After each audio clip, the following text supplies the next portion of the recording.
বেলা 1:30 চলে এসেছি স্কুল থেকে। এবার যাব একটু উপরে টাইলসের কাজ হচ্ছে, ওখানে দেখতে যাব কিভাবে বসিয়েছে। উপরে যাই, দেখি গিয়ে উপরের ঘরে টাইলসগুলো কিভাবে বসিয়েছে।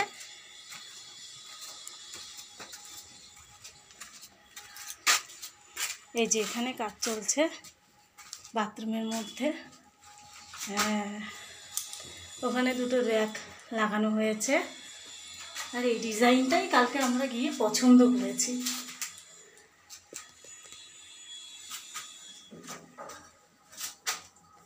ফুলের ডিজাইন, এছাড়া আরও অন্যান্য ডিজাইন ছিল, কিন্তু এটাই বেশ ভালো লাগলো। এখানে বসানো হবে কল,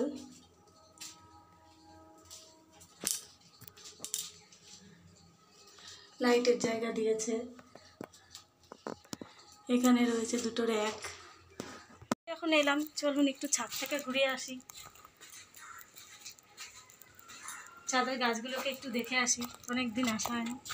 বাহ, উচ্ছে গাছের পাতাগুলো বেশ বড় বড় হয়েছে। এ বাবা, নয়নতারা গাছের একদম জল নেই, পাতা শুকিয়ে গেছে, জল দিতে হবে। এই দেখুন আর একটা জিনিস দেখাই, ছোট্ট গোলাপের কুঁড়ি এসেছে এখানে, দেখেছেন? আরও দুটো গোলাপের কুঁড়ি। গাছের গোড়ায় জল কম দেওয়া আছে, সেই জন্য একটু। যে একটা লিচুর চারাও রয়েছে, আমার মেয়ে লিচু খেয়ে বীজটা পুঁতে দিয়েছিল, গাছটা দেখে হঠাৎ করে একদিন বেরিয়েছে, তাই এবার চিন্তা না করে অন্য একটা টবে লাগিয়ে দিলাম। আপনাদের দেখাই, এই জিনিসটা আজকে স্কুল থেকে ফেরার পথে নিলাম। যেহেতু আজকে মাসের 2 তারিখ, এই মাস থেকে ভাবলাম নিজেকেই নিজের মাইনে দেবো। আপনারা তো ভাবতে পারছেন নিজেকে নিজের মাইনে দেওয়ার কারণ কি। আসলে আমি তো আমার মেয়েকে নিজেই পড়াই। এবার ধরুন জীবনে তো অনেক অর্থের প্রয়োজন হয়, এবার সেক্ষেত্রে যদি একটু করে আমরা জমিয়ে না রাখি, তাহলে তো আমরা সময়ের সঙ্গে সঙ্গে অসুবিধায় পড়লে পরে তখন আমরা পাবো না। তাই এই জিনিসটা আজকে মনে হলো যে নেই বাড়িতে, 100 টাকা হোক 200 টাকা হোক, যেমন যা পারবো যখন, তাই নিজের মাইনে হিসাবে রেখে দেবো। সেই জন্যই জিনিসটা কিনলাম। দোকানদার বললো জিনিসটা বেশ ভালো হয়েছে বৌদি, আপনি এটা নিতে পারেন। তাই নিয়ে নিলাম দেরি না করে।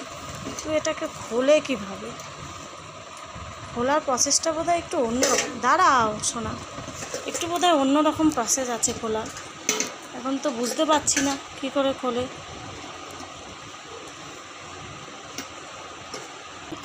খুচরো পয়সাগুলো মাটির ঘরে রাখলে নষ্ট হয় না, কিন্তু এই স্টিলের ঘরেও পয়সা জমানো যায়, তাই এটা নেওয়া। এর ভিতরটা অনেকটা গভীর,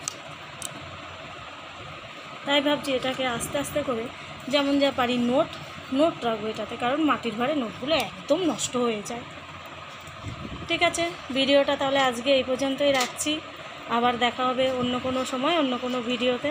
ততক্ষণে আপনারা সবাই সুস্থ থাকবেন, ভালো থাকবেন, নিরাপদে থাকবেন।